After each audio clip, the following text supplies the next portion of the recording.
Welcome to the Journey Chez Chem. I'm so happy to see you. Well, today's a big day. We have some review for the final exam. So please do them to the best of your ability and we'll discuss them in a moment.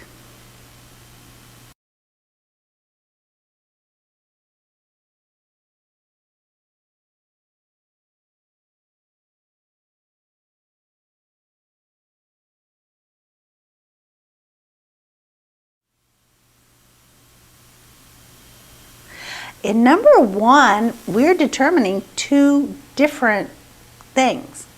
First of all, we need to know how we would make a solution. How would you prepare? Well, how would you prepare? I have to find the mass in grams because you cannot weigh moles on a scale. And we've discussed this before. Well, I'm given 0.25 molar of this sodium phosphate. And I always write the concentrations out again to show what they mean. Well, this means that I have 0.25 moles for every 1 liter. But I'm not making a liter. I'm making 250 milliliters. And therefore, I must change that to 0.25 liters because I have liters here. I must have liters. The number of moles is what I'm looking for. Well, I cross multiply and I get 0.0625. And I added that 0 on because we take it 4 significant places after the decimal. Then I must change my moles to grams, and I do that with the AMU that I get from the periodic chart. I have 3 sodiums, and each sodium has a mass of 23. I have 1 phosphorus and 4 oxygens, each having a mass of 16.0. I multiply them out again, and I add them up, and I get 164.0 grams per mole for sodium phosphate. And then I multiply it out. And then I get a number of 10.25, and I like to put on the zeros just to know that I took care of those 2 decimal places. Now, we go back to the original problem and we see that we need 2 significant digits in this answer. And from time to time it does come up and you may see it. Therefore, we need to know how to handle it. Well, the only way I can show this with 2 significant digits is by using scientific notation. And therefore, my answer is 1.0 times 10 to the 1 grams of sodium phosphate. That is my first answer. Well, I'm also asked for the concentration of the sodium ions. That's totally different. I'm given 0.25 molar of my sodium phosphate. So when I look at this, I see that sodium phosphate, when it dissociates in water, it will give me 3 sodium ions and 1 phosphate ions. And notice that I always put charges on my ions. They're not ions without the charges. Very, very critical point. Now I'm given 0.25 molar here, and I have 3 times that amount of sodium, and therefore I have 3 times the 0.25 molar, which gives me 0.75 molar of my sodium ions.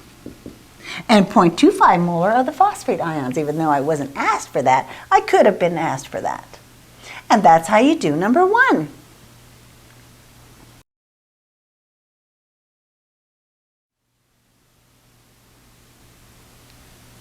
In number 2, we are determining the molecular weight of a gas. And therefore, when we're talking gas laws, we have to have the ideal gas law. Well, that is PV equals nRT. And it's important that we understand each one of the variables: pressure, volume, moles, the ideal gas constant, and the temperature in Kelvin. In gas laws, we always use Kelvin. Now, moles is the same as grams over molecular weight. And when I put that in, then it changes to this form. Now, I use MW for molecular weight, and oftentimes it's seen as a capital M, but it gets very confusing with all these different M's. So I just use molecular weight to make sure that I understand what's going on. Well, I'm solving for molecular weight, and therefore I'm going to multiply to get it out of the denominator.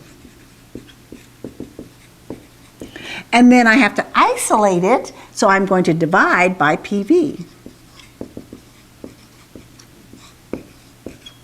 Now, on the final exam, you may be asked a variety of different possibilities for how to rearrange the ideal gas law. We can rearrange it for density, grams over volume.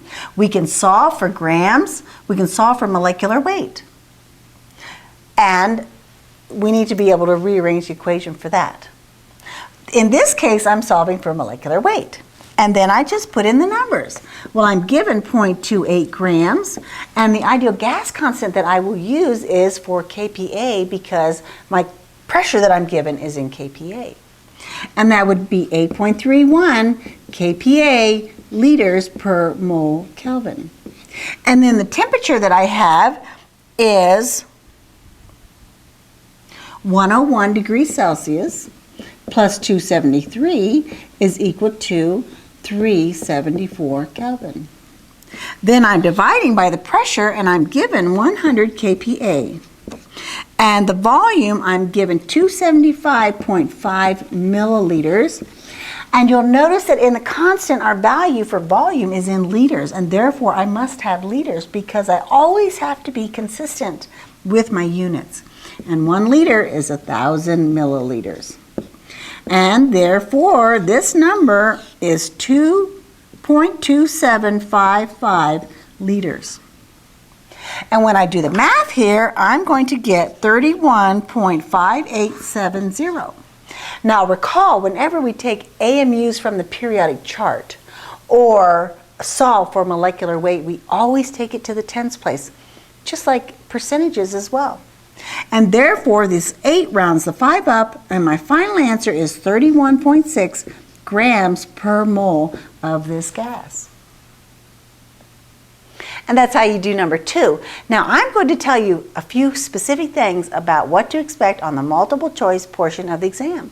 And I'll be right back.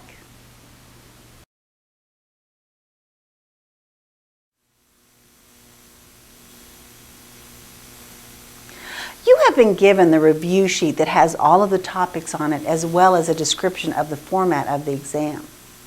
And the format of the exam is that there are 50 multiple choice questions, each worth 1 point.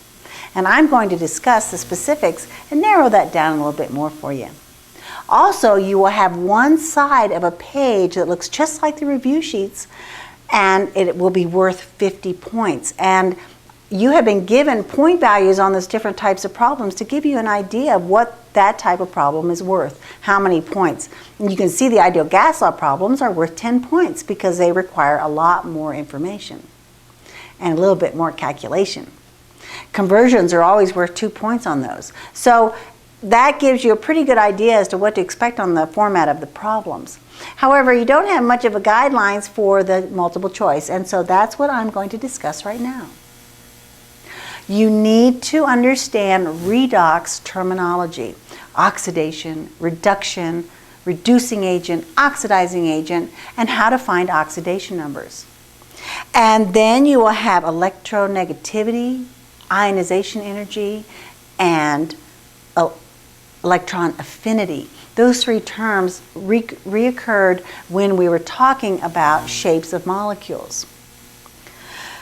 Then we talked also in shapes of molecules. You're responsible for the 6 shapes that follow the octet, the strength of the different bonds, how a triple bond is very strong, but it's very brittle, and therefore it's easier to break. Remember that single bond was like a blade of grass, and it was very flexible. You need to understand about absolute zero. What is absolute zero? What is boiling? What is liquefaction? And what is vapor pressure? You may have a molarity problem, or you may have to know the definition of molarity. You need to be able to identify if a shape is polar or nonpolar. Which of the following is polar? And in general, we can look at the different shapes, and if we see that it has lone pairs, it's going to be polar. You need to understand Charles's and Dalton's and the combined gas law and Boyle's law, and what they represent. For example, Charles's law is a relationship between the volume and the temperature when the pressure is kept constant.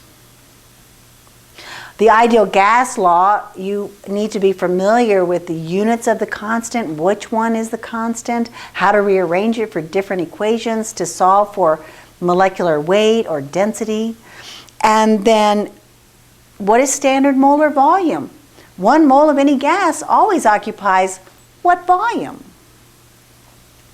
Then you may be asked questions about entropy and enthalpy.